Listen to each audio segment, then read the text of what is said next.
The condition is really crazy condition. And that shouldn't give away the whole secret to professional windsurfing. Maciek giving Antoine elbow a run for his body. Here we go. What a finish! The guy is kind of talking bullshit. The team's just got to work a little harder. Welcome to the Windsurfing Podcast, back again for episode 23. And this week, we have a guy who was racing when I was doing the Tiga Aloha class. Yes, he's been a Formula World Champion, he's been a Foil World Champion, and he is now the class representative for the IQ Foil. We talk about the IQ Foil and what it takes for a class to become an Olympic class. We talk about the PWA Tour, we talk about fighting and how he got into a bit of a scuffle with one annoying person. We also talk about what it takes to be a champion, what it takes to make it on the tour, and we also talk about how he's so close to winning that PWA event in Italy. Who is it? Well, it is, of course, Gonzalo Costa Hoevel. Gonza, how you doing? All good, finally. Yeah, you're a hard man to track, but that's because you're the class manager of the new Olympic class. I guess congratulations are in order. The IQ Foil class, so let's get straight into it. So yeah, you're the class manager, and what does that actually mean for people? Are you like the boss of the whole? Do you run the show or what? No, I'm not the boss, but definitely one of the guys that has been putting a lot of hours into the project. We are quite a few guys working on it, but it has been very, very hectic. A lot of hours behind the computer, not much in the water lately. A lot of things that I never imagined that I was going to be doing, like so much talking to federations, organizing events, talking to possible, let's say, organizers from all around the world. And yeah, I don't know, a lot of interesting stuff, a lot of hard work, but a lot of interesting stuff, and kind of like a really nice, honorable thing to do for the future of windsurfing, right? I see at both events that we did, and every day here in the water when I go sailing, I see a lot of anxiety on foiling, and I see what foiling has given to us, this like opportunity to bring windsurfing really, to make it attractive for racing and all that, and put in the spotlight in the world of sailing. So it's all really worth it. You know, I'm starting very early in the morning and finishing very late, and every day I know that it's worth all the hard work, and it's giving us a chance, you know, to put windsurfing again in the racing scenes in a different way, no, but in a very good place. Yeah. So let's kind of start in the beginning. How, let's say, like you know the term of the current Olympic class is running out. Yeah, you know there is some rumor going around that, you know, the world sailing wants a new class or whatever. How, actually, I don't know even how that works, that part also. So how is that process of even electing an Olympic class for windsurfing? Or I guess it's under world sailing, so any sailing class would have a similar process. Yeah, so I think that in windsurfing, RSX was there for a while. I think 12 games. years. 12. 3 Olympics. Oh, four Olympics, 4 cycles, yeah, 16 years. Yeah, 4 cycles. So that's a lot of time, right? So that's like 16 years with the same equipment. So it was kind of shit, let's face it. No, obviously RSX did very good. When he got elected, it was like the hybrid thing. You know, it was good for kind of formula, or he performed as well in the very light wind. So that's what they needed at that time. I think that in that moment, I was part of the whole thing, the trials there. I was the sailor that Patrick Deaton presented to showcase his board and to sail it in the water. It was like a hybrid formula board, similar to RSX, but different shape. And at that time, Formula was the best, let's say the best thing out there performing. But because the games were going to be in light wind places like in China, then they needed something to perform in extremely light, because they knew that there was not going to be enough wind for a Formula concept at that time. So that's why kind of RSX got elected, that kind of hybrid board that would perform very good as a Formula board, and then it will perform as well if the wind was extremely light. Obviously, the equipment presented at that time was a lot lighter, and it was getting into plane and saleable as Formula in very, very light wind. So it was very good, but then unfortunately later, because of some breakages and all that, then the board had to be reinforced, and then everything got a bit heavier. So then the planing ability or sailing, the whole equipment as in Formula, started in a much higher wind range. So yeah, basically it was not as good as Formula in any even high wind range, and then not as good as the race board in the light wind range. Yeah, so it was hybrid, but it's quite hard to do that. But anyway, on to 16 years later when so 16 years later, obviously foiling came. Maybe the first place where we saw foiling was in the America's Cup, probably, and then the kiters were starting to foil and compete, and I think we jumped on the whole thing probably just after the kiters did, and we started doing some foil development. After I was in a race in Silvaplana some years ago where it was kind of the first event for the kiters with those foil kites and the foils, and then we did the marathon there, and they were triple the speed than us. And at that time, I remember I just bought a whole set, and then I came back to Argentina during the European winter, and our summer down there, and I just learned out of nowhere. I knew how to kite, but then I just learned, and I said, "Oh, this is amazing!" So at that time, Antoine Albo was foiling already quite a lot, and he's probably the one that brought all of us into the game, right? I think he was pushing really hard. He was going to San Francisco. He was meeting with the guys from F4, which were already very popular on kite foils. And then there was a group in San Francisco of more experienced windsurfers from like legendary windsurfers, like Steve Sylvester, Mike Sajcek, and all these guys, which were already foil windsurfing in San Francisco. And probably those guys were the ones that pushed at the beginning for this to happen. Obviously, like a million years ago, Rush Randall, I remember he was trying some foils in Maui. I was in some photo shoots of Nilpra that he was doing the foiling at that time. But it never became popular, or it was too hard, or we were like, it was too difficult at the time, and probably obviously not as difficult. It was difficult. I don't know why, because of the wings, I guess, and super heavy because it was all aluminum, welded aluminum foils. So I tried one of these. Yeah. It was terrible. Yeah, it was terrible. And then the wings were very small, so it was very technical. It was very, very difficult. So then, when foiling came into windsurfing, then there was that opportunity to try to change. RSX after 4 cycles seemed like it could be a good moment to change. And then obviously there was this really strong campaign from the Dutch team with Dorian van Rieselman, or whatever, however his surname is mentioned. Sorry for that, Dorian. And then Aaron McIntosh and Nick Dempsey and all these guys, which were the top guys from RSX, and even the top guys said, "Hey, we need a change. We're putting our lives into this. 4 cycles is enough." And they said, "Okay, we need to. There's a good moment to change."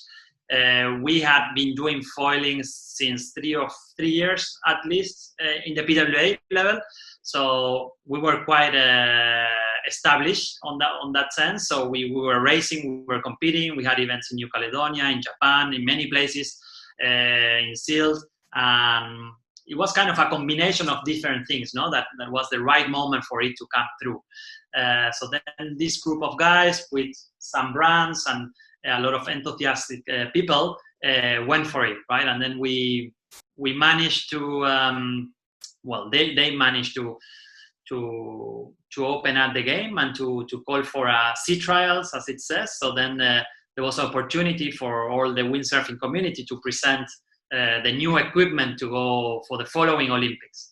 And then Starboard, Severn, obviously Starboard Foils jumped into that in a very strong way. I was part of the group there, leading that group, presenting everything in Garda and developing the stuff and testing the stuff. So over there in Garda, we can discuss about Garda, but then that was the right moment. I think last year, at the beginning of the year, there were some key moments that, they were called for trials, and then a lot of brands jumped into the project, and we all were kind of, okay, we cannot let go this opportunity. This is the time to make it happen. So then a lot of guys worked in collaboration to make it happen. That's kind of So out of the sea trials in Garda, what was called back then iFoil, and now it's called the IQ Foil, got the recommendation, but then it needs to be put to a vote from all the sailing federations from around the world, right? The council, the World Sailing Council. Yeah. So then you go to Bermuda and you get thrown into, let's say, a slightly more political world maybe than you were used to for the last 20 years on PWA or whatever. I don't know. It's a totally different surrounding, right? Totally different scenario. Describe. It was difficult. Already what happened in Garda was quite difficult, very political, because there was maybe around 8 to 10 world sailing officials, like the chairman of the events committee, the chairman of the equipment committee, then the chairman of technical, and a lot of very important people from world sailing, which were going to come and scrutinize all the equipment and to make a call, to say if actually it makes sense to change or not to change. And then we had a lot of sailors, like specialists coming from all different disciplines, let's say, but mainly from RSX. So we presented the stuff there, and then you have to be very careful what to say. We come there as I was there kind of as an expert, let's say, a foiling expert. I was the current world champion from the PWA, so I had to go in the water and teach some guys and show them, and then knowing that most of these guys are from RSX and they are very good at that, so maybe they like foiling, but at the same time they fear that it's a new world and maybe they lose their status. I know there were a million things happening at the same time, so that was already really stressful and really interesting to go through, right? Obviously, I stayed really. I think all of us, we straight away after the first day, we all everybody that was there agreed that foiling was the way to go. So we all were working really good and collaborating with each other from different brands and everything, because we all thought that whatever foiling equipment would be a great success, right? So it all went really, really good, and with a super nice atmosphere, and all the crew from World Sailing and all the testers, everybody was really convinced of the choice. Then it turned out that IQ Foil or iFoil at the time was the elected one, and then, as you say, everything went to Bermuda, to a completely different, even one more notch higher, like a different step. All the federations, not the federations, but all the MNAs or representatives from different federations around the world were there, and that was completely different to anything I have experienced. I was there for 10 days. There were a lot of meetings, all the meetings that happen at World Sailing every year, events meeting, equipment meeting, the jury meeting, the officials, then medical, a lot of different meetings, and I was going to all of them. I was trying to see what was happening. A lot of smart people in there, and all those meetings. I've learned a lot. I was not surprised, of course, in a very good way, how things are managed up there, and how everybody think for the best of the sports of each different discipline and different, let's say, class. And it was really, really nice. But obviously, I was there to make it happen. We were recommended.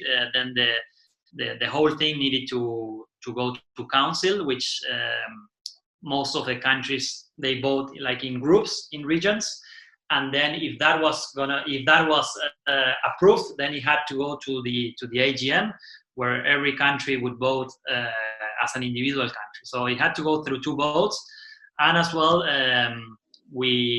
there was a presentation done at the events committee and an equipment committee, right, where all the M&As that went there, they listened to the explanation and why the equipment committee made the recommendation of the IFOL, and then the events committee makes why they made the recommendation of IFOL. So then obviously all these M&As or representatives are there, they listen what happened, and then at council and at the AGM they vote. So yeah, it was crazy. It was crazy. 10 days there, I didn't leave the hotel. In between meetings, in between time breaks, just talking to all these federations and explaining why I was there. Most of them really, really respected the recommendations from the working parties, right? So let's say the 10 officials that were sailing in Garda, they obviously went back to their committees and made a recommendation and made a report. So all the federations really respected that report and based their vote, let's say, over that analysis and that report. Obviously, there were some strong countries which were against the whole thing. In the end, the final vote was quite in favor, a lot more in favor than what we thought it was going to be. But obviously, these really strong nations that wanted to continue with RSX, because obviously they had invested a lot of money and their sailors were really, really high up there. So for them, it meant that if RSX would continue, they would probably have guaranteed themselves medals, right? And then all the money invested, and then when you get medals, a lot of budget comes into the sailing federation, and it's very important for the countries, obviously. So the change was hard for them. So these countries, they tried to let's say at the AGM not to ratify and to bring it up again. But obviously, not obviously, but all the votes that came at the AGM supported the decision at council, which went through, and then they supported the idea that all the reports from the events and the equipment committee and all that. So it actually went really, really strong in favor of IFOL, and then that was it, right? I couldn't kind of believe it, when we were in that meeting the last day at the AGM, and the decision was done, and then there was a voting, and I saw in the screen the decision. Then it was like, oof, it was like finally it's decided. But then at that very second, let's say, after 2 or 5 seconds, I'm like, oof, now there's going to be a lot more work, and it's going to be a shitloads of things to be done. And straight away, I realized, okay, this is we really need to make this happen. I mean, the decision is done, but then the ball is back on us, and we have to make everything happen. And from that moment till today, I've been working almost 10 to 12 hours a day on this project, right? I don't sail so much lately, but it changed my life a lot. Yeah. And obviously you're there, as you mentioned, in that hotel. I can imagine that scene, there's a bunch of, how many countries represented, like 100 countries or whatever. Yeah. And each one of those representatives have sort of a different background. He can be a sailor from laser. He can be an optimist coach. He can be a politician that went all the steps from the bottom of the federation to running it, whatever, all sorts of different people. And you're there as a Starboard Severn representative lobbying for the class, right? So let's imagine I'm a representative of Japan, let's say, I don't know which side they took, but let's say I'm a representative of Japan, and you sit down with me to try to convince me to vote your way. How does that work? Yeah. You say it was very, very awkward, everything. First of all, I was much younger than anybody there, right? And most of the people that are there not necessarily had like an Olympic class career. Obviously, they are probably all sailors, but not necessarily they have a background of... not really windsurfers, right? Not like... And windsurfers windsurfers over there is like almost none, maybe one windsurfer. So definitely I was looked in a way that I was like, who is that guy? No connection actually. But because we had a lot of support from the World Sailing working party that was in Garda, and they had already expressed and they had already circulated the reports from Garda and that what they expect the new windsurfing class to be. Most of the countries were aware of the topic, so then they were always really let's say open to discuss with me or to talk with me. And probably I was someone with a very different topic to discuss, right? And something very new for them. So they were actually really interested to talk to me. It's not that I came to discuss on some rules or some judges or some medical issue or some boring stuff, Actually, for them was something new. Foiling is very well seen with America's Cup, so they actually wanted to learn about it. I had some videos on my phone, obviously, to show them from the trials and some action stuff from events from the PWA. So they were all really actually happy to engage and to talk about it. Most of the time they reacted very good. Obviously the strong countries from RSX, they were like, I'm sorry, but I'm not interested. Okay. So let's change that scenario. I'm China. Yeah. Hello, Gonzalo. Yeah. Why would I change to foiling? We are so strong in RSX. We worked 16 years to get Olympic medals. We have golds. Yeah. Why would we change? Yeah, so actually China had their own translator, and when I came to talk to them, they were not really interested to talk. They were like, okay, they told me straight away, let's talk after the final decision, right? That's what they told me. And then that was it. But obviously all the other ones, we had a very good conversation with Korea, all the European countries which were more aware of the situation. They were really supporting the idea. So in general, right? I don't know, Holland, Germany, France, all these countries. Okay. You don't want to play my game. It's okay. Yeah. No, it's okay. But the thing is, I didn't even have that conversation with the Korean team. It was fun because there was obviously a kind of a language barrier, but they had their own translator, so it was fun. But then China, I have a funny story with China, but that came later, so I couldn't actually talk to them because they were like, no way you're gonna convince us. But then after the final vote was done, we came out of the room, and IFOL was elected, and then I kind of walked next to the Chinese representative, and then she was she wanted to talk to me suddenly. But it was really good because then she said, okay, well done, and then she obviously accepted the change, and then she said, well, this needs to change. Now we need to invest on this. And she wanted straight away to know how would be the best way to make it happen, right? And she even mentioned that the translator mentioned to me she wants you to come to coach to China, and I kind of laughed because I thought she was joking, I thought that she was being sarcastic, and then the translator is like, no, don't laugh. She's actually being serious, I'm like, oh well, but. No, most of the countries, they took the decision and they invested and they started going full power. And I'm sure that they're going to be really good guys coming from China. And we already can see, from obviously, it's not a bad word to say, but Israel was one of the strong countries that were against it. But now we could see already in Garda, in the woman fleet, they won. Right, so even at that time they were protecting their interests because it makes sense that they had invested a lot. Then now they embraced the change, they invested on it, and now they came to a couple of events and they're already leading in the women's. So most of the countries that were against it, now they are full power on it.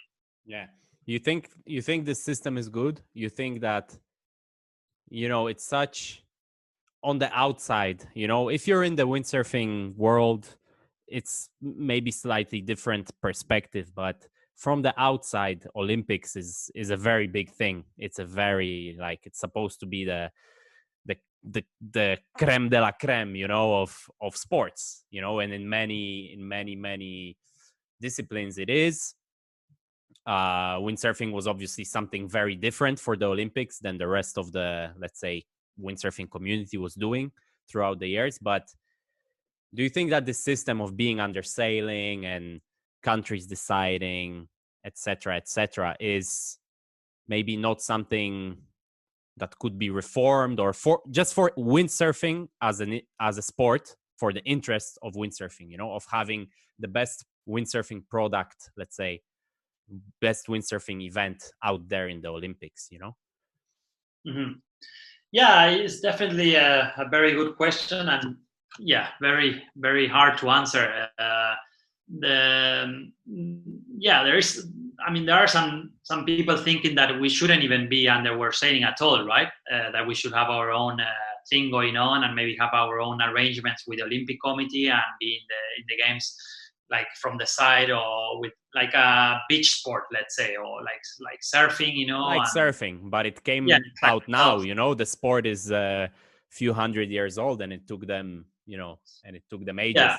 So yeah, but probably it took them ages to get into the Olympics, because they could not like come in through like a bigger organization. Maybe obviously they are very big, right? But we came in, or we were there since a million years already at the Olympics, probably thanks to world sailing, right? Or the sailing world. So it's kind of hard to move out. Similar to kite, no? Kite now it's in the underwater sailing, and they are as well, no? In a similar way as us, you know, we're probably the both more beach sports, right? We can launch from the beach. We don't really need a marina and stuff like that. So both of us, let's say, in a way, could be outside world sailing. But there are many good things in world sailing, you know, that everything has been running quite good. Hard to say if it would be better or not better. At the moment, we are in there, and we are strong in world sailing. We are one of the classes, especially now, that will bring a lot of excitement to world sailing and will protect the medals, let's say. So there's not going to be. Obviously, we are, as a sailing sport, sometimes it's hard to compete to all these other sports which are more entertaining to watch. So all these sports with balls and all these things, that they get a lot of coverage from the Olympics, and that's giving a lot of money to their federations, let's say, because they can sell their rights on TV and all that. Obviously, those sports are really strong, and they have their own federations. And with us, windsurfing now will be one of the sports that will make it a little more fun to watch, especially in the light, when the images in light wind sailing in general are quite boring if you're comparing it to whatever other radical sport or other traditional sport. So if we're going to be able to go out or not from our sailing, it's hard to say. But yeah, definitely we're going to give a good push to keep all the sailing, let's say, classes in the games, and to make it attractive to the Olympic Committee to stay in there at the Olympics, and not to reduce the medals in general, for the medals that actually world sailing receives, for all the different classes. Yeah, this is what I guess this is exactly what I was getting at, that, you know, my personal opinion, because we had a million discussions, that in the end is about the product that you showcase out there, because what are we actually selling as windsurfing? We're probably selling a show, right? Trying to compete with major sports and whatever. And, you know, if you have to buy sailing as a package, and you have dinghies, and you have, you know, windsurfing or kiting is probably the most exciting or innovative or whatever, but still, like, it's not, you know, like racing in 8 knots, course racing as it was in RSX, is not really, doesn't move the needle. And I know that in the purist world, let's say, sailing world is not a popular opinion, actually. You know, they're very, is it a good take that I'm guessing, that I'm feeling that they're really traditional in their, you know, in how sailing is a very sport with a long tradition, yeah, and that's really important, seems like. No, for sure. It's a super traditional sport, and they want to protect all this tradition, of course. But there's a lot of people that are actually trying to make it a lot more modern, let's say, or more towards America's Cup or Sail GP. I mean, obviously those guys got it right, no? They're making a show, they're making a system of eliminations that they try to make a grand final, you know, and actually 2 days of racing or whatever, you know. It's they're trying to make it really, really cool to watch, and for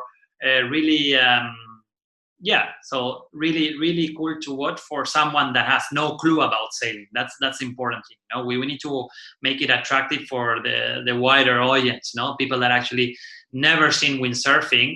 Now when they see us just foiling around, trying to understand why we're not touching the waves or why we're not touching the water, you know, and they actually look at us, you know, like now we have this first reaction for the normal regular guy that is just walking on the beach or in a marina.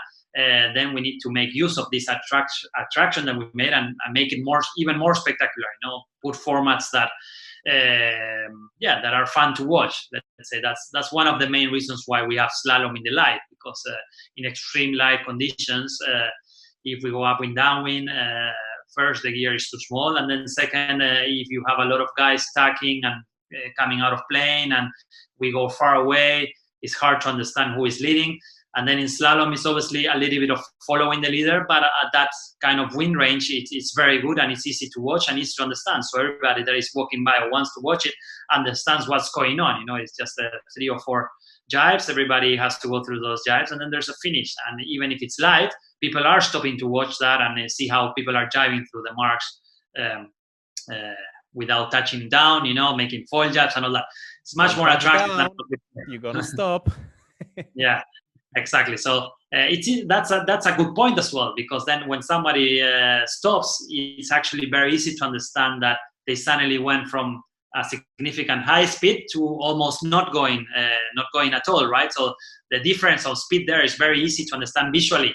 So people are saying, that guy fucked it, you know, now he touched the water, look, he's going nowhere. The other guy made it good because look how much distance it is. So it's actually very easy to understand. So the whole slalom thing, actually, the main idea came from We're Sailing, right? From the events committee. And these are traditional sailors, right? But they actually know, you know, they need to make it more attractive.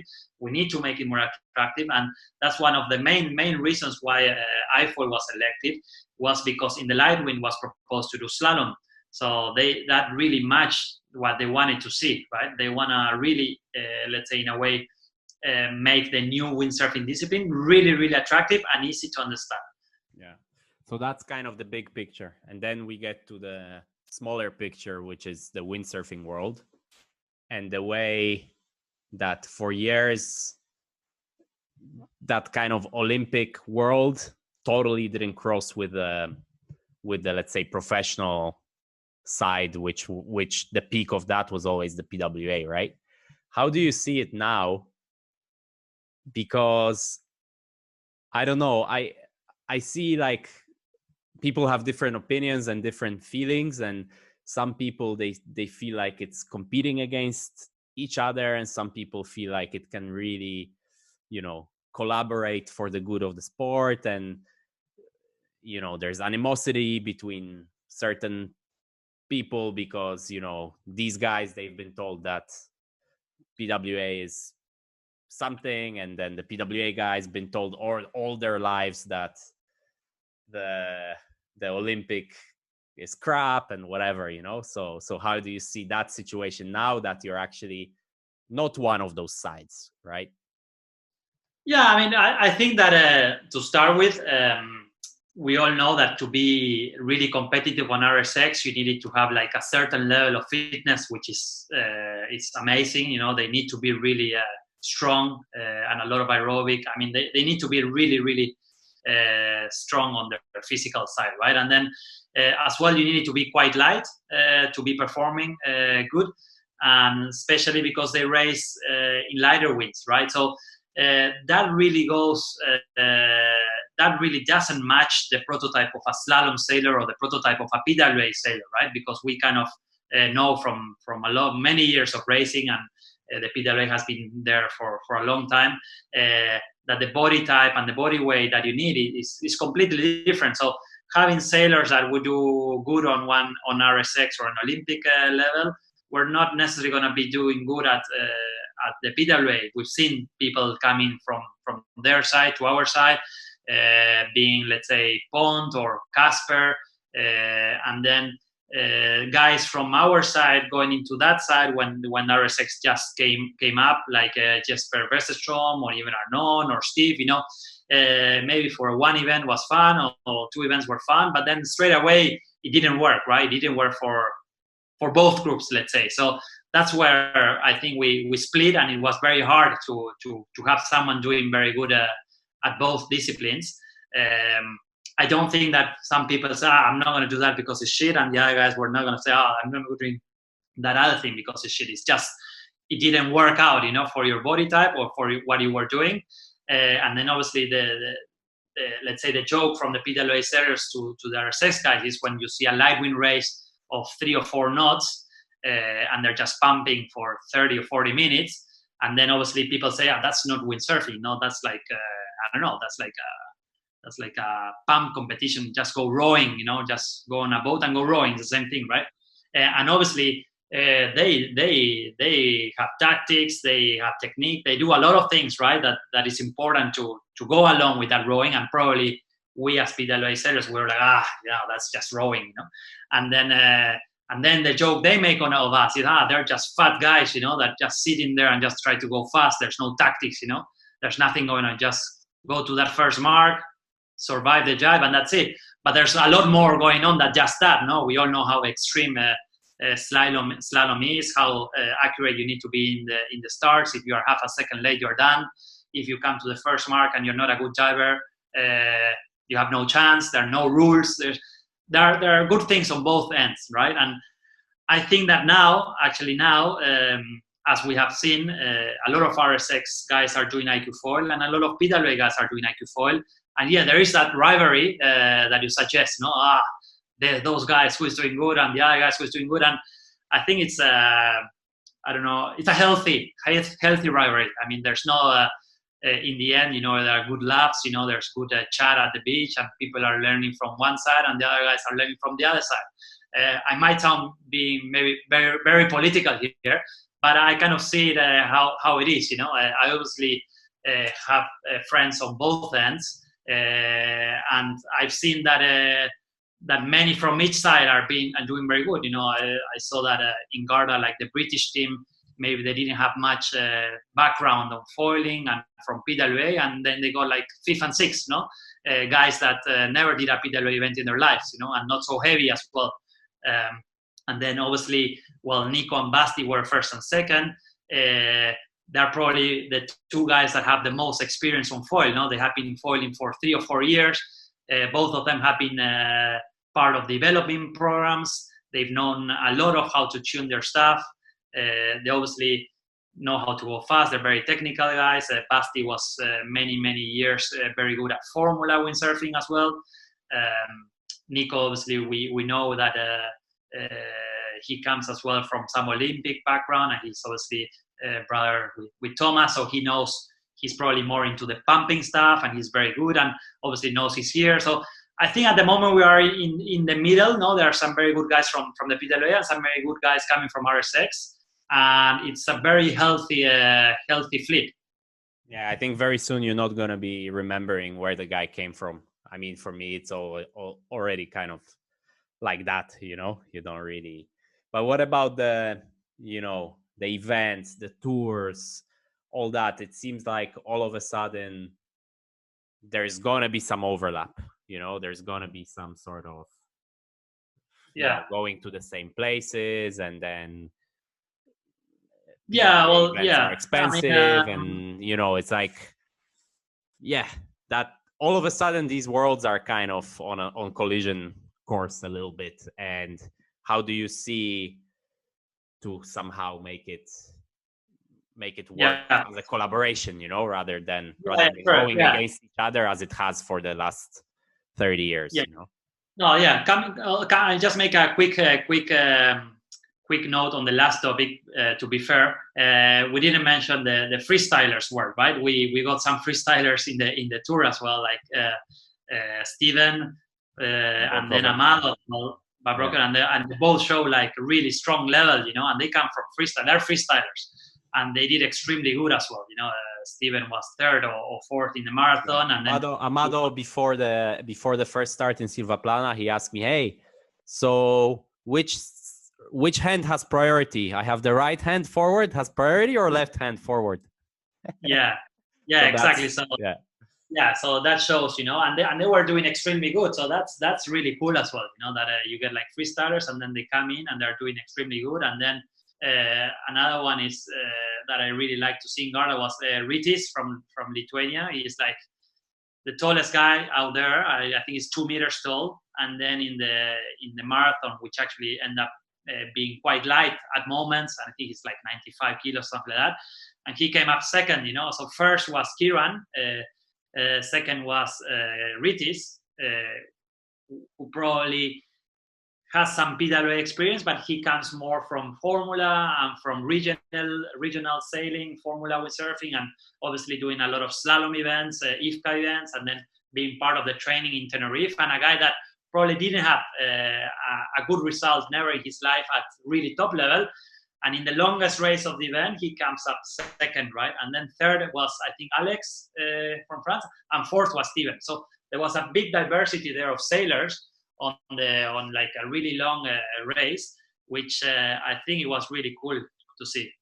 And then back to what you were saying now. Yeah, obviously, in the past we didn't collide at events, right? Because RSX had all the traditional regattas, all the races like Palma, Miami, Yer, Medemblik, Kiel, all these regattas that most of the other Olympic classes together are with doing. other sailing disciplines, Yeah, together with all the other sailing disciplines, all the Olympic classes, right? So obviously we as PWA, we never came there. We never came there because they competed in, if there was no wind, they competed. And then we came once. You came once, apparently. Took you about 2 days, no, to leave? Where? To some RSX event, no? I went to Turkey. Yeah, that was not fun. We can talk about that later. But as well, the PWA Tour, obviously there's prize money. So then you go to events where there's good wind and they're more traditional for, let's say, slalom sailing or Formula. At that time when we had Formula in the PWA. And there's like a PWA circuit, and then there was an RSX or Olympic classes circuit, right? And I think that now a lot of PWA organizers want to do an IQ foil, and we will obviously respect as much as possible that those events are PWA events. And then if we can do a collaboration, then it's great. But obviously we're not gonna try to come in and take those events. And then all the events from the Olympic classes, traditional regattas, they want to do IQ foil, and we're trying to make a tour that could be as well similar to PWA, something like it used to happen in the past with the Grand Prix and Eurocups, prize money that then we can bring our race crew, and maybe these events become more important than traditional regattas. So then in the end, maybe all the sailing teams, they decide to do more our IQ foil tour, let's call it, instead of so much on the traditional regattas. But that's something that is a bit of a dream, no? To me, my ideal would be to have a sort of PWA for the IQ foil, that everybody can come, there's prize money, and then we have the same race crew, so they can handle the slalom in the light, and then the stronger winds, we do the course racing, or not stronger, no, but 8 or 10 knots up. So I see a bit of a challenge.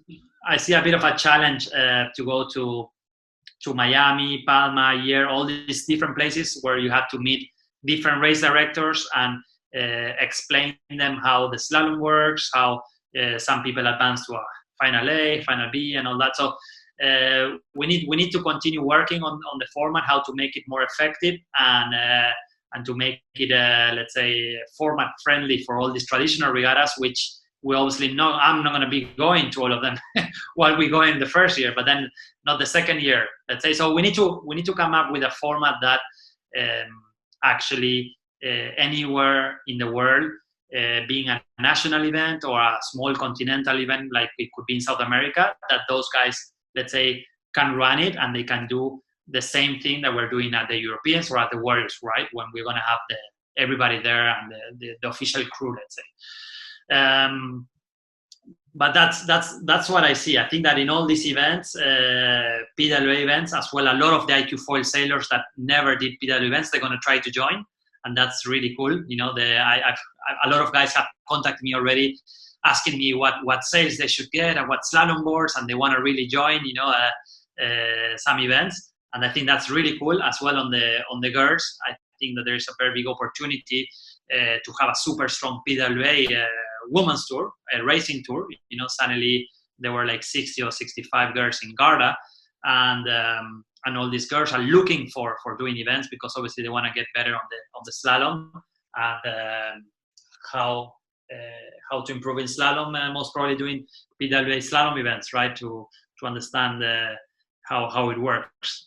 So I think in general, it's gonna be a really, really cool sync, no? A cool synchronization between the both worlds, and at least that's how I see it. Yeah. Okay. Enough of this IQ foil Olympic whatever greeting. Let's get to you. Yeah. How the hell does an Argentinian? I mean Argentina, except for obviously Francisco Goya, who's an absolute legend, but also his story is more connected to Maui and Hawaii and whatever. But how does an Argentinian kid, actually a youth world champion in Mistral One Design or Aloha? No, Mistral One Design, right? Mistral, yeah. How do you become a professional windsurfer from there? Like, how does this work? Yeah, it was very strange. When I look back, I'm like, how did that happen? Like, I don't even understand it. I mean, if you tell me that now, someone from Argentina will like do all the things that I did and be as lucky as I was, you know, with opportunities that I went there and it turned out good, you know, it's very unlikely. The story of Francisco is we were from similar neighborhoods from the north part of Buenos Aires, like where all the sailing clubs are and where all the windsurfing happens, let's say, in the area of Buenos Aires, or most of it. So I think that, not to tell his story, but I think he finished school and then he just went to Maui with Lalo, with his brother, and they just went there and they stayed there for all their lives, you know. And then he was dreaming, you know, to become like a professional windsurfer, and then he was 24 hours a day in Ho'okipa. I think that's how that happened. obviously, plenty of talent there, and I think that's his a little bit that way. But I come from the similar place, no, from very maybe same neighborhood, let's say, and yeah, I was Mistral World Champion in '97. And at that time, the Argentinian team, Olympic team, was very strong. There were like 3 very strong guys doing the Olympic thing, the Mistral. So then the main guy got second in Atlanta and second in Sydney. So the team was quite strong. So I obviously learned a lot from them. But when I finished school, I started studying architecture for a couple of years.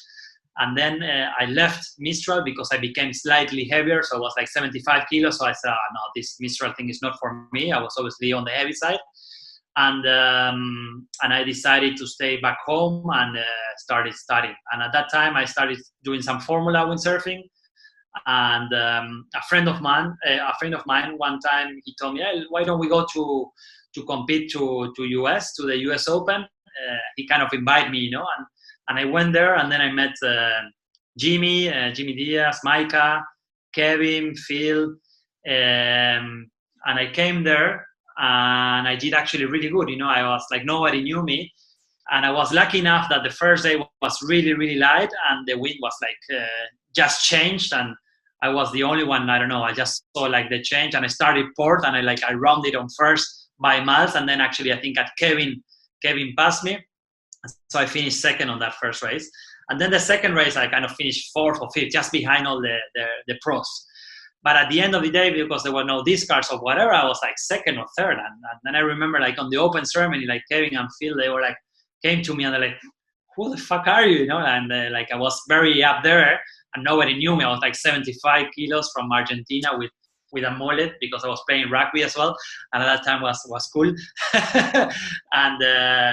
And then Jimmy at that time, he said, maybe you should start. I was with Castro, and then he said, maybe you should start racing with Neil Pride. And he got me in contact with a guy in charge from all South America, from Adventure Sports, Eduardo Owen, and he got me sponsored. And then I got invited to go to an Asian event, like Asian Championships. And then at that time, I remember Wojtek was there and Alex Grinis. And a similar thing, like there was no wind, and then we did only one race that I managed to win it because almost nobody was playing and I was playing.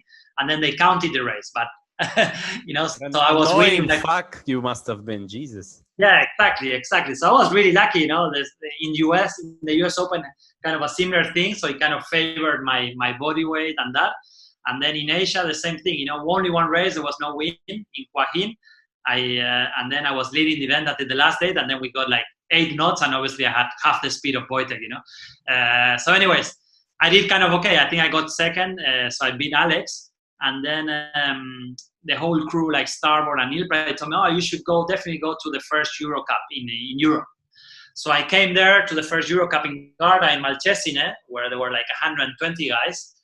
And a similar thing, again, you know, Malcesine, light wind. We were not sailing with the north wind, so we were sailing with this like really light wind, tactical wind from the south every afternoon. And I was racing really good. So then with a very strong fleet, like 120 guys, and I was doing like really good. So I think that until the last day I was on second. And then on the last day, actually, I think that Steve won, Micah got second, and I got third. And that was my first event. And I remember something really funny from that event, that because I came late, I was staying at the Piccolo Hotel and not at the Malcesine Club. So I was launching from there. So during the event itself, I was kind of leading or second, and everybody was talking at the beach, who the fuck is that guy from Argentina? And I was not launching from the club, so nobody really knew on the beach who I was. And then one day I went to like grab a bite to the club, and then I remember that there was like Ross, Benny, Arnon, all those guys were there. And one of them was like, who the fuck is that guy from Argentina? You know, I was like very shy. I didn't even say anything. You know, I was like very shy, and I came back. And then on the last race of the event, I remember being next to Steve, and you know how anal you are when you are from Mistral. You glue to the other guy on the start. And I was not planning, you know, and like Steve was telling me like, come on, go already. Don't stay here with me, you know. And then he looked at my sail number, and he suddenly went, you're the guy that is like, you're the guy like I'm fighting against. And it was like the last race of the event, you know, like, and that was fun. That was my first event. And obviously I met Ross, Arnon, Benny, Peter Bell, Jamie Lever, Steve, Micah, Jimmy. Well, Jimmy and Micah I knew from the US Open, and Andrea Cookie, all these guys, like all the famous European guys, you know, Brian Rugill, Jesper Verstestrom, Sam Arla, all these guys were all the Polish team, which was extremely strong. Pond, Jarek, Poland, and all the other ones, you know, all the strong guys, right? And at that time, because I did good, then was the same time that there was an economical crisis in Argentina, right? So I was supposed to go there like for a week, and then Sven suggested from Star Wars. Sven suggested that why wouldn't I just stay the whole summer in Europe and do all the Euro Cups, you know, and stay there to race. And he kind of sponsored my whole stay in Europe. And at that time, I made a phone call to my parents, and they're like, just stay in Europe, you know, here it's a mess. It's a very, very bad situation with economical crisis. Both of my parents are architects, and the situation there was terrible. So they're like, just go for it, you know. If there's a time in your life that just go for it, just go for it. And so that's when I stayed, and it all started there. From there, I went in a car with Jamie Lever and Arnon to Portugal, all the way to Cascais, and then we went from there to, I think, to Silt, And then from Sil to Poland to all 3 events in a row, like Miss Destroyer, Urata, and Hueva, and then to Silvaplana, then Portugal again. So that's when it started. And then I kind of was extremely lucky that I got sponsored straight away, right? So I came that year and already got offered like really good sponsorship deals, let's say. So that's why I say, you know, if I think now how lucky I was, you know, now it's very hard to actually get sponsorship deals, especially with the situation we are, to get money from companies and to get all these opportunities. I mean, after the event in Garda, I stayed in Garda, I think 1 week, testing sails with Jimmy and Andrea and with Robert, and straight away they were teaching me a lot of stuff, you know, and started learning. Then I had many periods of testing with Steve and Antoine when they were in Nil Pride, and all these opportunities, I always went for them, and I always climbed, you know, to the next step, and everything went really, really well, you know. It could have gone really, really bad. I could have gone to the US Open, to Corpus Christi, and it could have been 30 knots every day, like as it normally is, and I would have been last. And then when I went to Asia, to Thailand, Thailand is quite light, but it could have been windy, and I could have been as well, like 6 or 7, and the opportunity would have never come. And we could have gone to Garda and raced in the morning every day with north wind with 20 knots, and I wouldn't be even top 50 maybe, you know. But all these things that happened, I always think back and I think, wow, you know, everything went really, really, I was really, really lucky, really lucky. I mean, the opportunities were there, but I was lucky, very lucky. So yeah, so you mentioned, and I guess the next couple years, like the next 5 to 8 years or whatever, you basically spent in a van with Arnon or with Ross Williams or with Benny van der Steen or with one of those guys driving around Europe from event to event. And from what I understand, these were some fun times. Your best story from that early time. Yeah, obviously at that time we were all, I mean, how cool was going from event to event in vans in Europe, getting prize money, getting free accommodation, and then obviously having some parties, you know. And at that time when you are like 22, 23, you know, it was pretty fun and good times. I think I traveled many kilometers with Benny driving, because I didn't have a license, I think, or maybe I was not allowed to drive, I don't know. Or Benny driving, or Ross driving, or Peter Bell, or Arnon, or Jamie. We were like a group of like 10 guys, which were like the best guys at that time, along with Wojtek and some other guys, right? But we were all coming kind of top 10 at every event, you know. So everybody was doing prize money. We all had good sponsorship deals, and as you suggest, you know, it was like 5 to 7 years like that. And then we had a couple of strong events like the Formula Worlds in Silt or in Hueva, or somewhere around there, you know. And then it was very good times. At that time that was the let's say the PWA was not happening at that time. There was no slalom, and that was the racing scene was that at the time. Yeah. Okay, so Arnon told us the story that I think that he claimed that you were with him. So let's confirm that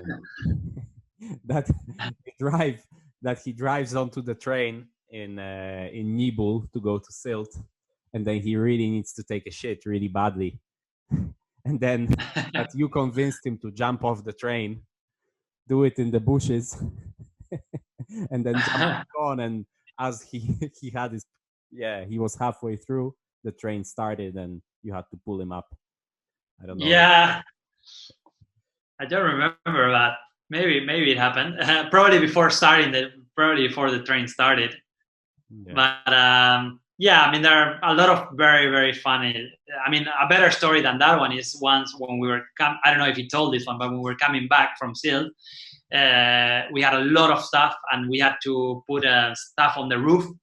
So we packed stuff in the roof, and then the belts broke, you know, and then like one of the board backs was like going out from the van, and you know, in every town there's like this thing for mail, you know, like a pole for the mail, and the board bag was about to hit all these things. It was going to be like a disaster, right?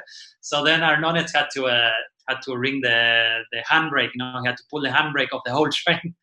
So he had to stop the train and to repack the bags and strap them better with the guy that was taking care of the train. Yeah. And then also legend has it that you became like the national hero of Austria in podiums. After there was this guy that was annoying everybody, and you just took care of him. Yeah. That was weird. That was very weird. But I never had a fight like that. You know, definitely not a guy that goes out to a nightclub and wants to fight or stuff like that, right? But there, I don't know what happened, and this guy was annoying as fuck. He was very drunk, and somehow I saw that he was trying to I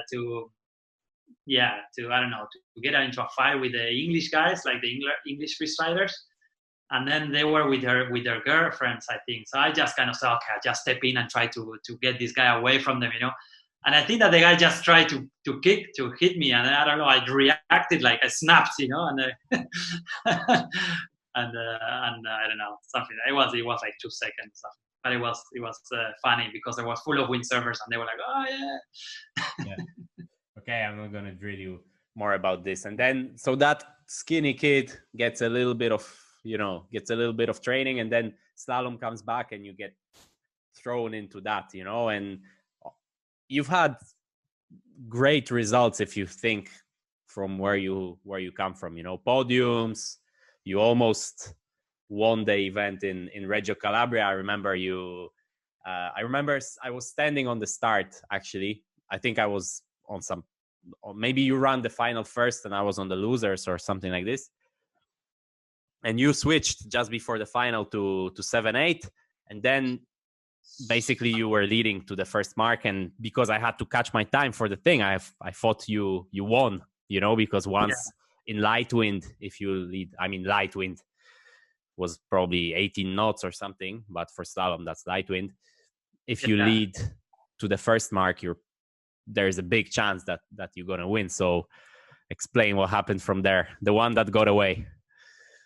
Yeah, that was terrible. Well, it was a one hit, no? So we were there for a very long week and there was no wind. And then the very last hour, I think that the wind kicked in. So we went for it. And at that time, my big equipment was terrible. I could go nowhere. So my 8-6 and big board was terrible. And everybody was on that, right? So I said, if I go on this, I'm not going to even pass my first hit. So I went 7-8 and middle board straight.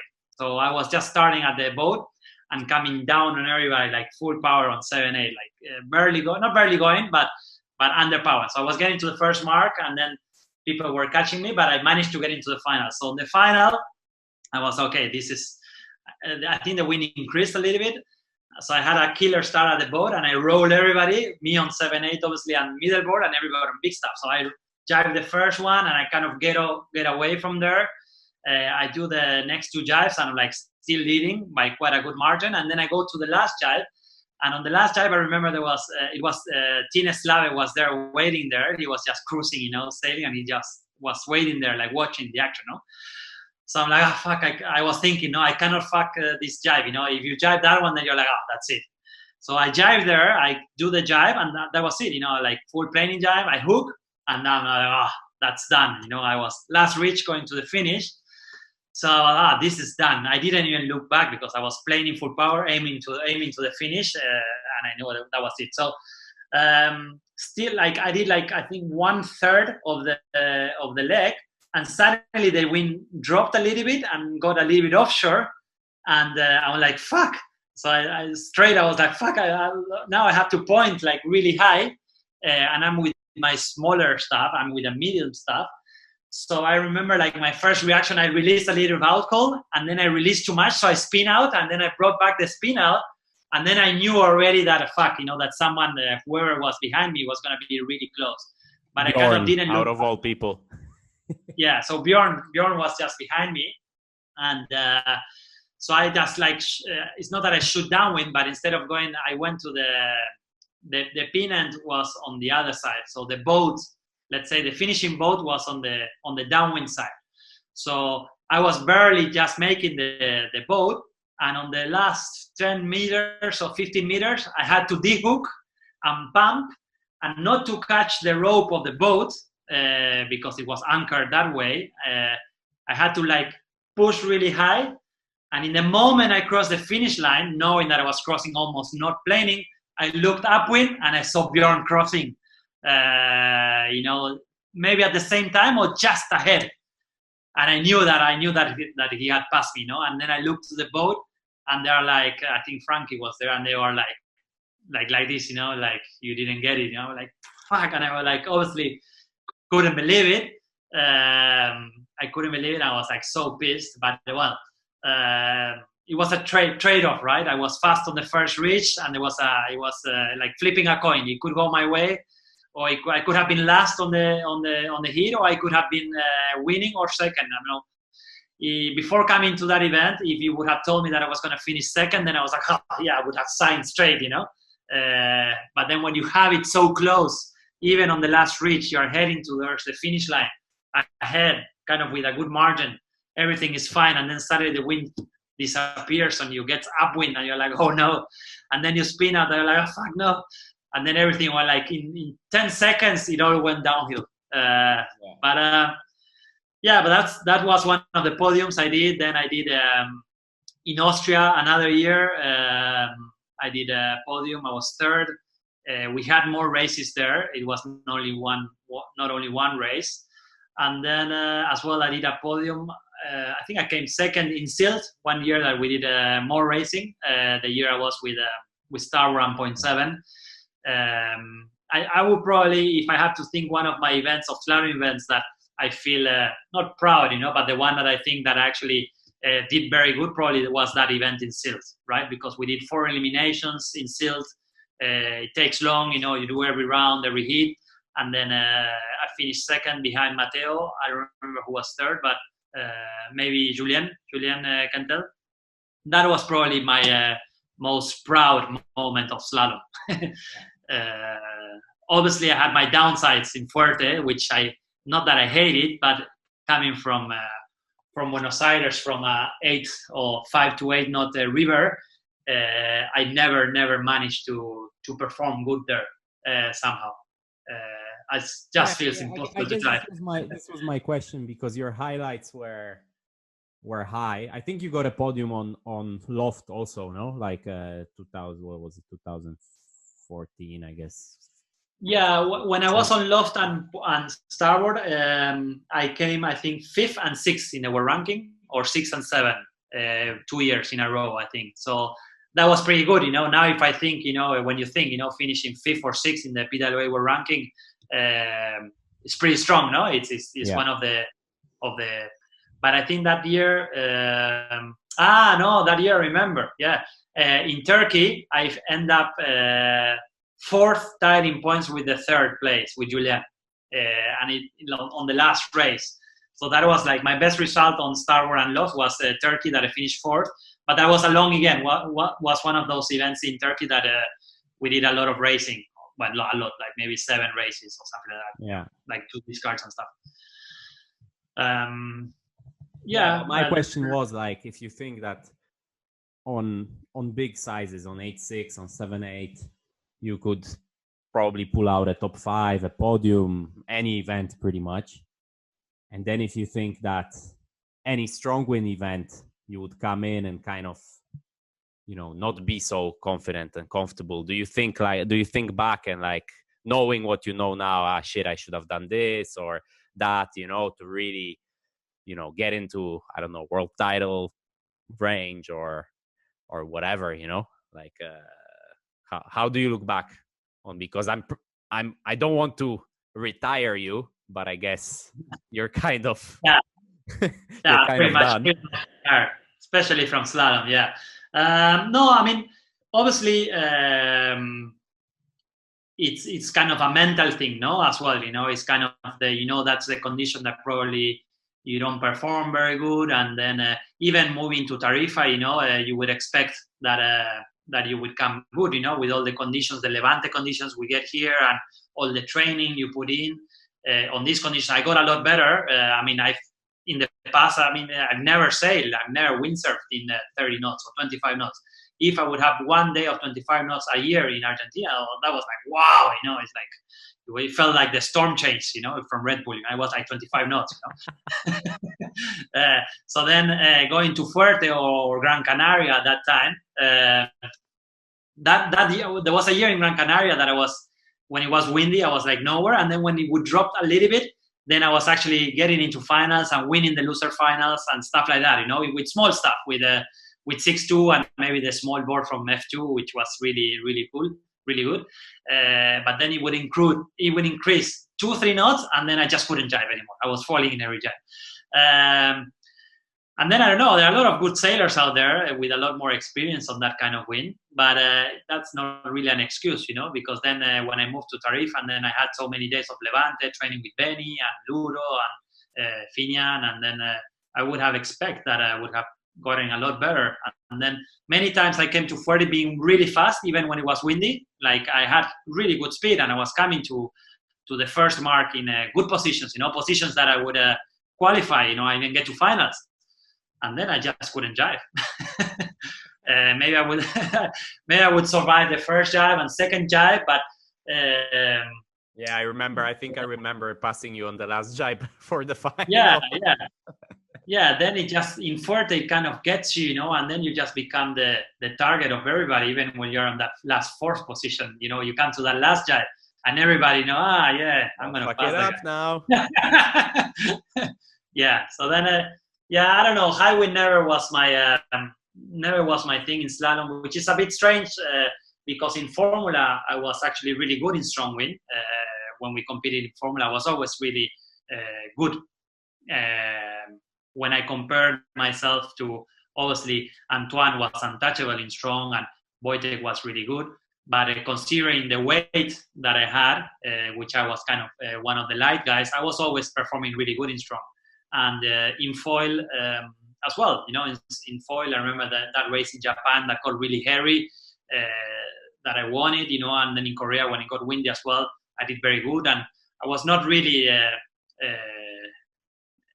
I never was the heavy guys from the PWA. I was always kind of one of the light guys, right? So, or even when middle stuff condition on 7/8, or even in big board, if they would pick up in the water and everybody's overpowered, I would actually deal with the stuff quite good, you know. But then going to high wind slalom in Fuerte, it never happened. never did good. Yeah, but the last year we stayed together, you actually enjoyed it. I remember racing for. Yeah, obviously. Yeah. But then obviously, I think it was a lot of psychological, you know. I mean, I think. I don't know. I can't really put much there. I mean, it's a great event, Fuerte. You know, it's the one of the pure slalom events. You know, and then you come there and you're doing shit. You know, it gets to your head. You know, this is kind of a proper event. You know, and it gets you. You know, and I don't know. But obviously, it's fun. You know, that's pure slalom. No, that's what the slalom is all about, I would say. Yeah. So now that you are like, let's say, a little bit outside of it, and you're looking. Yeah, you're looking from the side a little bit more. You're looking maybe from the top a little bit more. How do you evaluate like a good racer? You know, you're like a fan of the sport. Also, you've been involved with helping Matteo with his world title campaigns and whatever. And like when how do you look and you see like, oh, this guy, you know, he has what it takes. You know, whether it be for slalom or for IQ foil, because in the end the good guys are kind of the good guys, aren't they? Yeah, it's like kind of a good windsurfer is in any of the racing disciplines that we do now, they are good, you know. Especially Matteo. No, Matteo was very good in slalom, and then he came to Croatia to that Formula event, and he never did Formula. He did one event, and he was already like maybe top 20, and then. The next thing you know is foiling, and he wins sealed by a mile, you know, sealed, the event is sealed, and he won every race, you know. So obviously the good guys are really good, you know.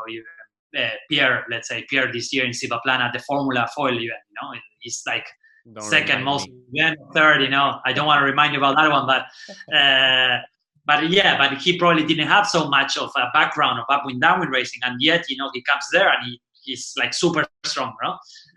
So all the good guys are really good. Let me just say it. Same points. Finished same points, and he finished third, and I finished fourth. Yeah. You had a tough last day there with all those protests. Yeah, you were definitely unlucky. But back to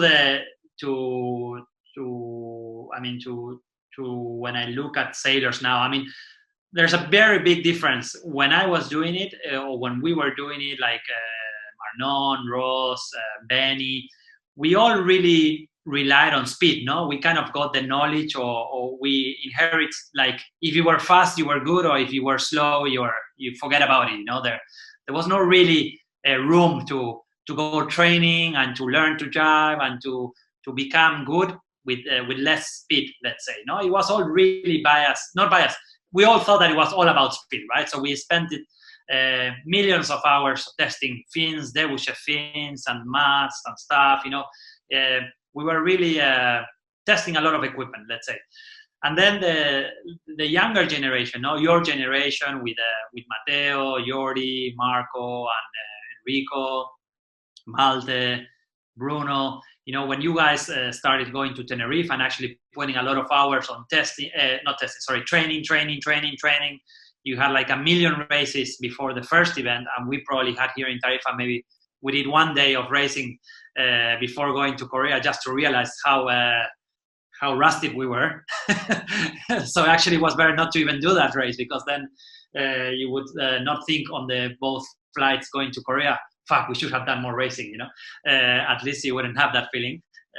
Or survive a flight with Finian next to you saying like every 10 minutes, fuck, man, we should have done more starts. You guys improved a lot and made,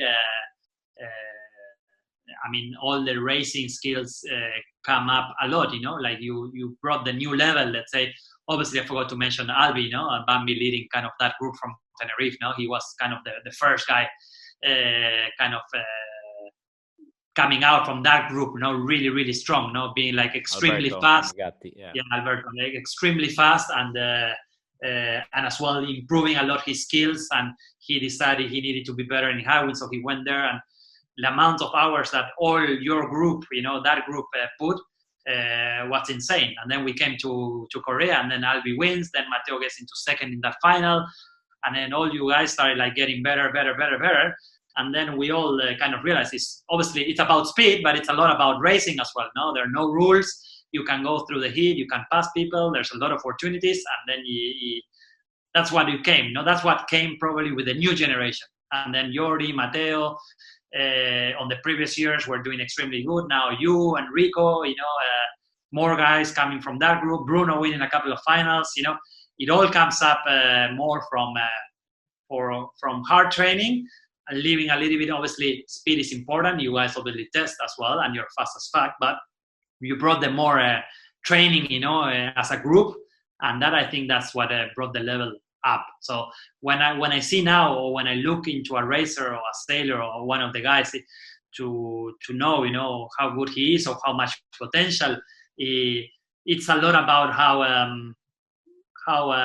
much effort he's willing to put, the same effort that you guys put. All of you obviously were really well talented, but I think that it all came, you all stepped it up in the moment that you started training all together and putting like 1 million hours and 1 million starts and 1 million races before that first event in Korea. So you would come to that first event really, really well prepared. So at the moment, if I myself had to sponsor, or every time I need to put a good word on someone, I definitely would look at that group from going to Tenerife, or the strong group of French sailors that actually do a lot of races in France. That group from France, Pierre, Antoine, Pascal, Alex, Cedric, all these guys, they were doing a similar thing during the year, because the French national tour was really strong, obviously, right? So they brought up the level. Their level came up really, really quick as well. And it was a similar thing that you guys achieved to do in Tenerife, right? So to me now, that kind of both of those groups are the strong groups. And then obviously you see Pierre, Tristan going to Tenerife as well. Ethan as well, one of the strongest out there now with a lot of potential and super young still. So there are a lot of things now that we look into as a, let's say, brand representative that probably in the past at my time we didn't look so much. At that time, it's like you suggested before. We were going from event to event, having a laugh.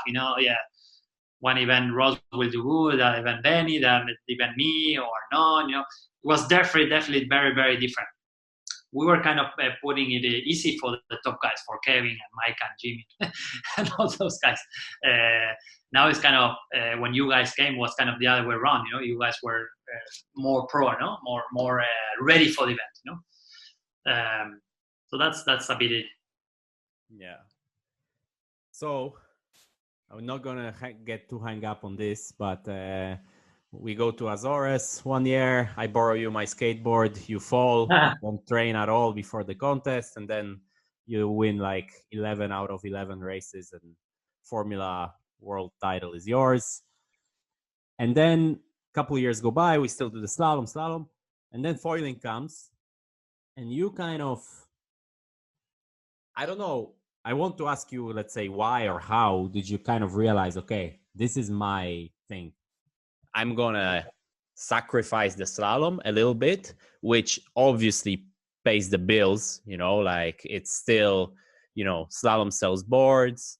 So then the contracts are mostly for slalom, foiling is kind of a new thing coming up. And you decide, okay, I'm not going to really train slalom much. I'm just going to focus on foiling.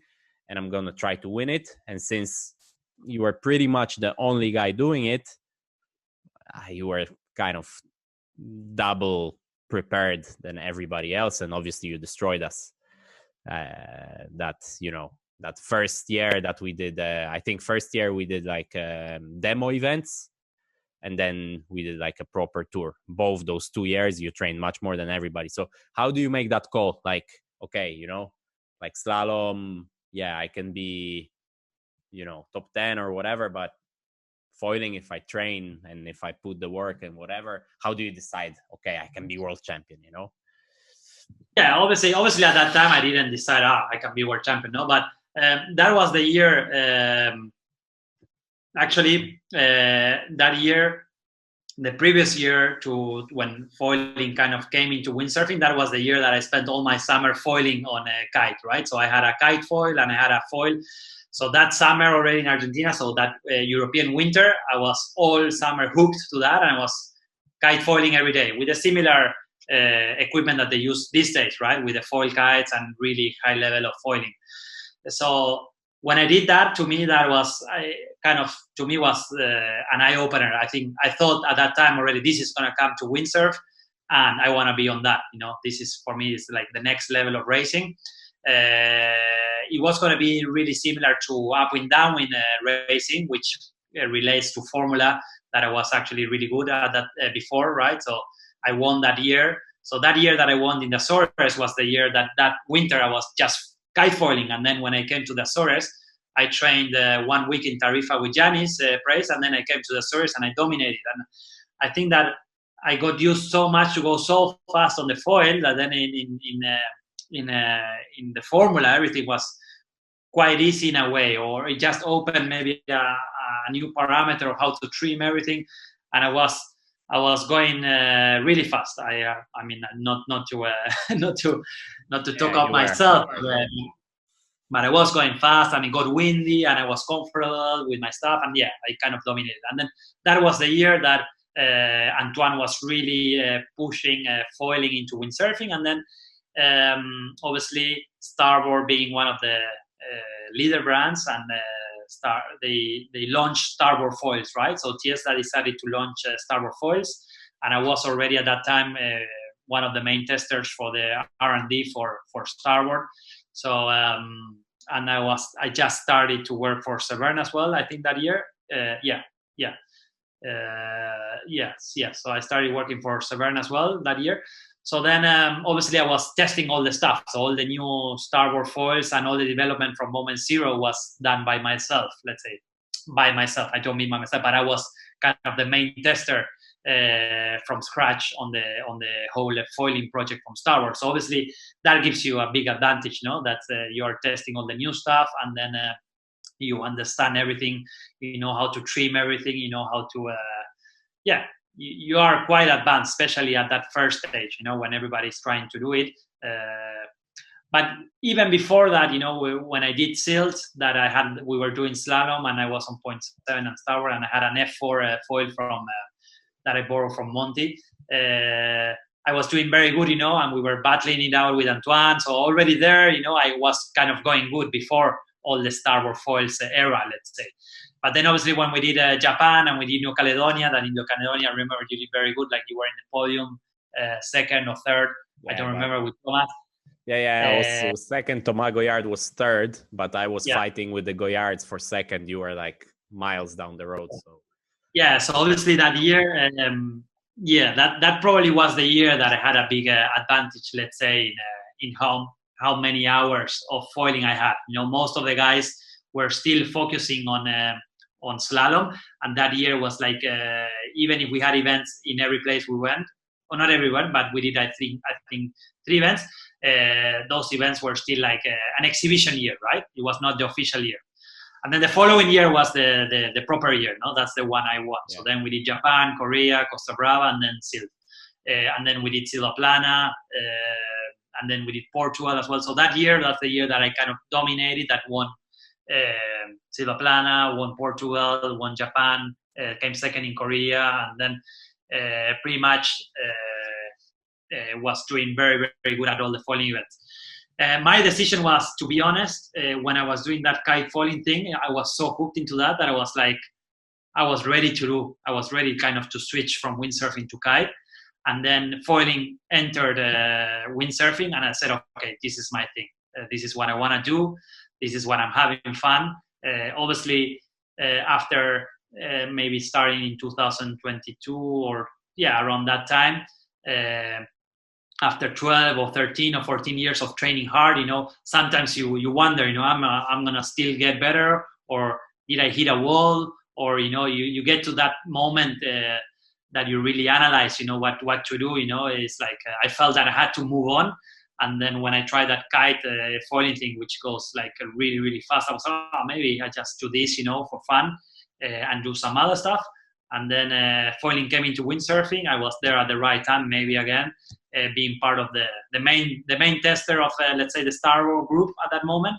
So I took the leadership there, and it was a very fun project. We were experimenting and trying stuff. Obviously, Starboard, as you know, always had invested a lot in development, and this was like a really fun project, something really new to discover, right? So we tried a million things, and it was always really fun to be part, no? And then when you have fun and you're enjoying your time in the water, then obviously you spend more time in the water, and then you get better, and it's just, you have a big happy smile in the water when you're sailing, and that probably opens up a different dimension of making decisions, and you race better, when you're liking, when you really like, what's happening, this is amazing.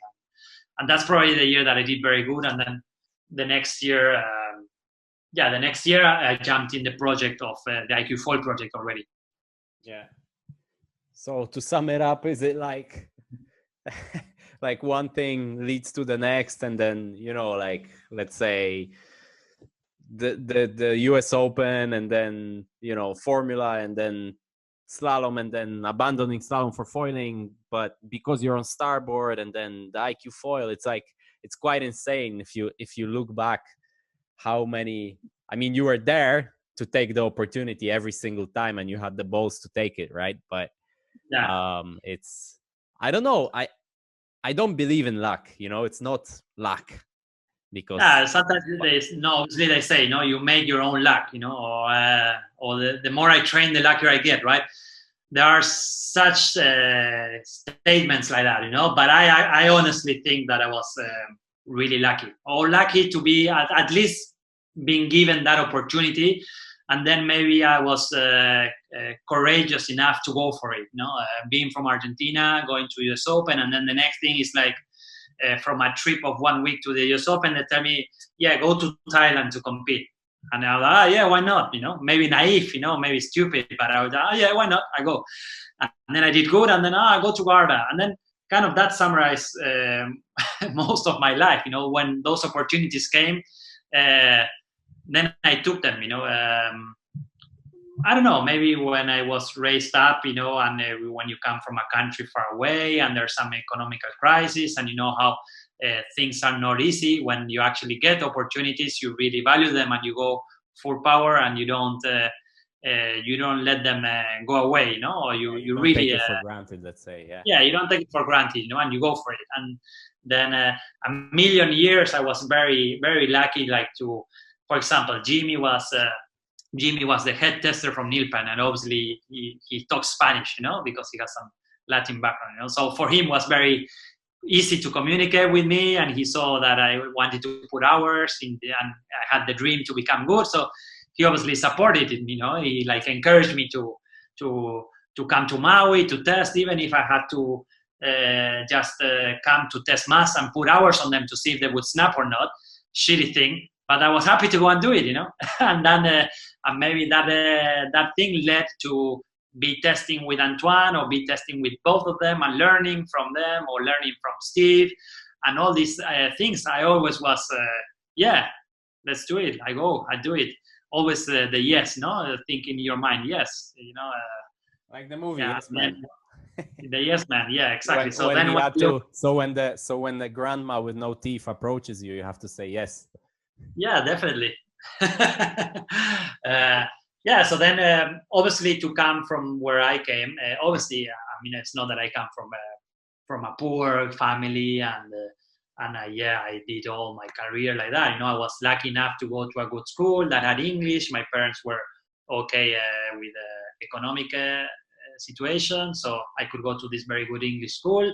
Then obviously access to go and take windsurfing lessons, which obviously are kind of from a middle class, let's say. And then lucky enough to have support from the Argentinian Federation to be part of that Olympic team that at that time was really strong, and they were bringing medals. So then there was always budget to invest on the future. And then I was part of that little youth team that got world champion. And then one thing took to another, and then that's where I am now. Kind of in a way, obviously, really proud. And then to summarize it, and when I saw the opportunity that we could bring foiling into the Olympics, and being part of that, part of a big group of pushing for that, then I obviously said, yes, I want to do that. I want to push. I want to bring windsurfing or foiling into the windsurfing Olympic discipline. You need to go to Garda and talk to all these people. Yeah. You need to teach all these guys. Yeah. You need to go to Bermuda and convince 100 old guys that never windsurfed their lives. Yeah. Why not? Let's go. And it happened, right? And then this year, you want to spend 12 hours a day behind the computer? No, definitely not. But I did. And then come to Silva Plana and Garda, without much background of organizing stuff, and or dealing with federations, or dealing with coaches, or dealing with organizers and all that. You know me as a friend. I put 100%, and things came out, and things are happening. And I think that we are in a good track, that things are looking very good, in a way. So, why to do it? Because in a similar thing, similar way, this is like a super honorable thing to do, and it's something to live into winter. As I mentioned before, why not? Yeah, and why not? It's something cool to do, and maybe in 10 years when I look back, I can say, yeah, I was one of those guys that maybe left my windsurfing career, because, not long ago I was world champion, right? Like 2 years ago I was world champion, and probably a lot of friends from Argentina, or even from the Argentina Federation, they're like, when it got the Olympic, they're like, fuck yeah, now we're going to have you, you're going to go and do very good. We have yourself for the Olympics. And I'm like, no, sorry, I don't really want to do it anymore. And then kind of did not sacrifice that. I just felt it was the moment to do it. And but a lot of people say, you just sacrifice your windsurfing career for this, and if it's sacrifice, it's sacrifice for a good reason. This is something really cool to be part of, and then when I will look back, I was like, fuck yeah, I made it happen. I was one of the guys that made it happen. And all this new community of wind foilers in the Olympics is massive, and we have a sick tour, and everybody's really happy to compete on it. And that's kind of my mission now, in a way. Yeah, cool. So we went full circle in this conversation. But before I let you go, we have this. I know you don't watch because you have no time or you don't listen. Actually, it's good for driving. We have this section at the end that was supposed to be quick fire questions, but they're pretty slow, to be honest. So, okay. Ready? What are your pet peeves? My what? Your pet peeves is something that kind of annoys you, like that you cannot stand, like a phobia thing, Phobia. Heights. Maybe heights. Yeah. No. Yeah, can be. I don't know. How many times a day do you pee your wetsuit? How many times? Not many these days, but I never gave a fuck about pissing in the wetsuit, so I probably pissed quite a bit on my times.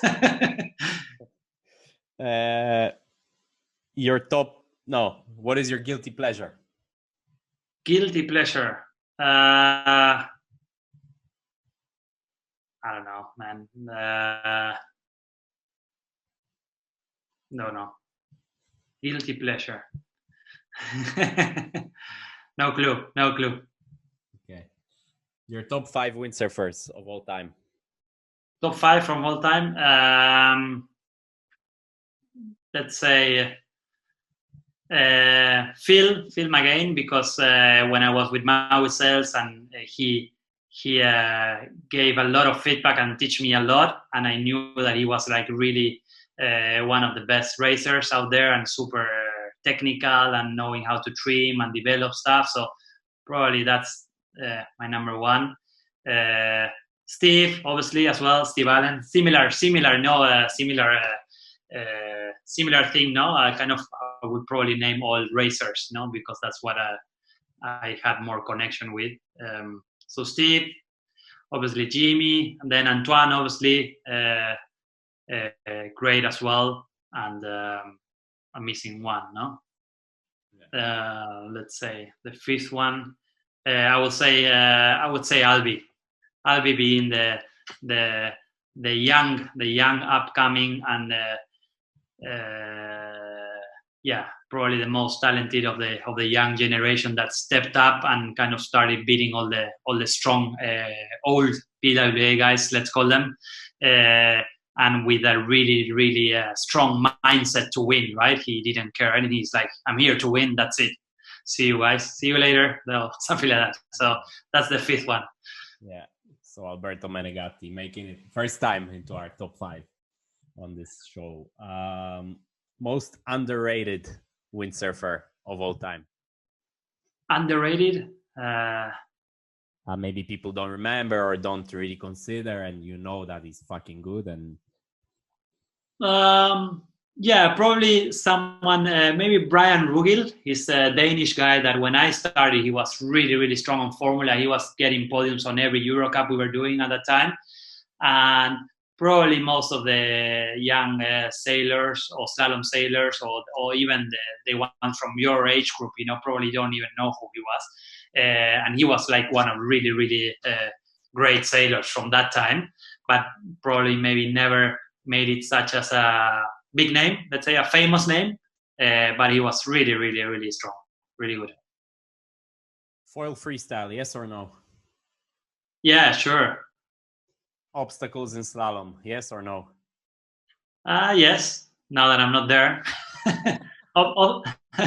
Obstacle on IQ foil, then yes, definitely. Okay, set it up. Beach starts, yes or no? Yeah, in favor of Steve Allen. One spot you would have to sail every day for the rest of your life. Tarifa is pretty good. Puerto Rico. I've spent a lot of years in Puerto Rico training there, and it's a really, really nice place to windsurf there. I would say Puerto Rico then. Worst check-in story, or your worst excess baggage bill, if you want to make it short. Somewhere around a grand coming back from Switzerland to Argentina, but at Grants, not so bad. Not so bad. You don't have a story for us? Yeah, check-in, probably there are a million very bad stories.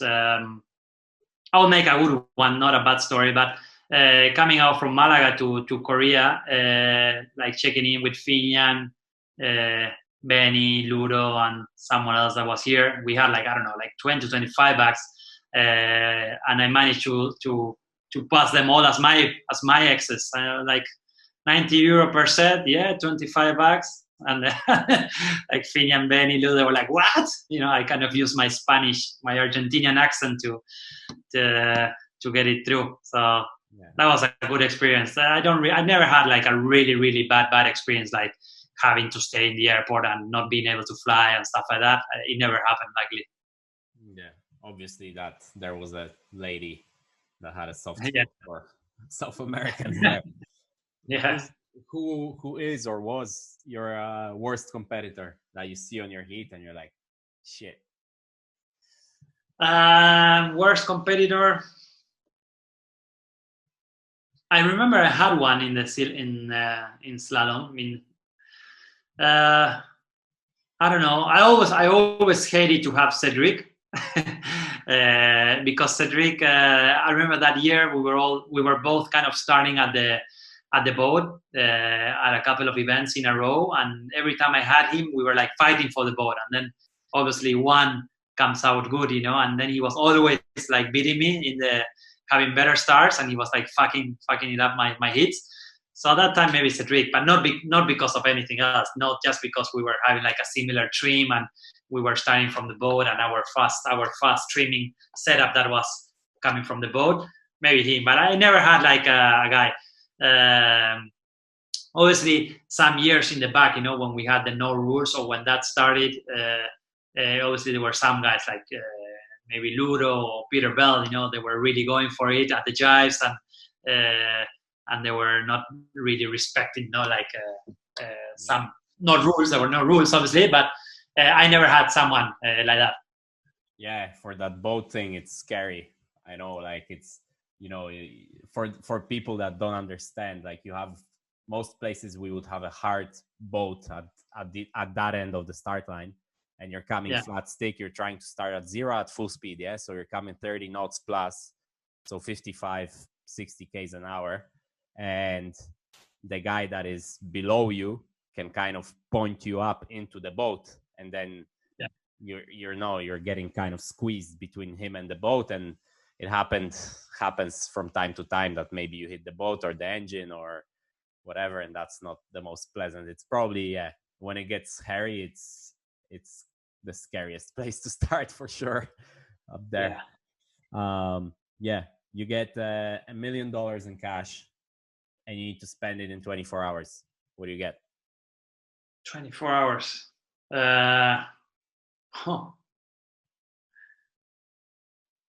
No clue. Maybe a trip with friends, family. Hell of a trip.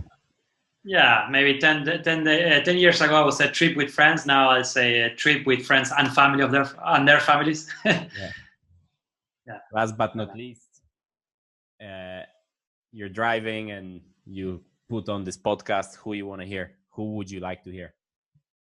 What I would like to hear? Yeah, honestly, as you mentioned before, I didn't have time to see all the other ones. But if you didn't do Francisco yet, Francisco, I would probably like to hear him because I think obviously because he's from Argentina.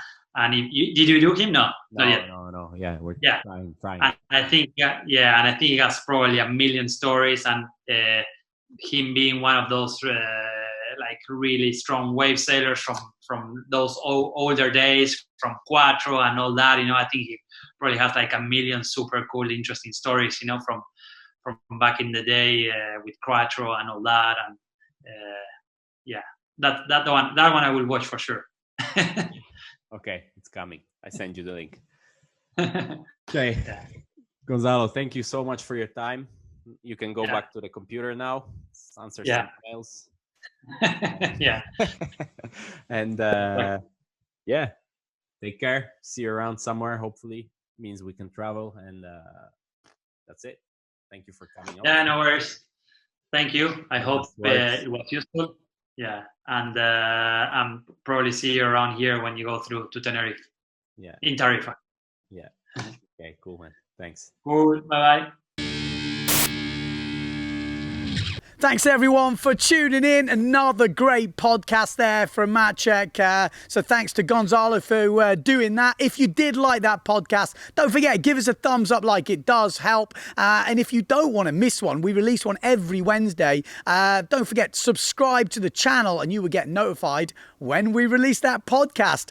Plenty of others coming up and some real interesting names. If you really are loving the podcast, you can chip in some beer money, support the channel and help them flow like they are now. And I'm gonna link up a few up here from previous ones. We've had some really good ones. Maciek himself was in a podcast last week, and I think it's pretty interesting to see what the interviewer has been doing with his windsurfing life, because he has been around a bit. So there we go. Thanks everyone, and we'll see you next time.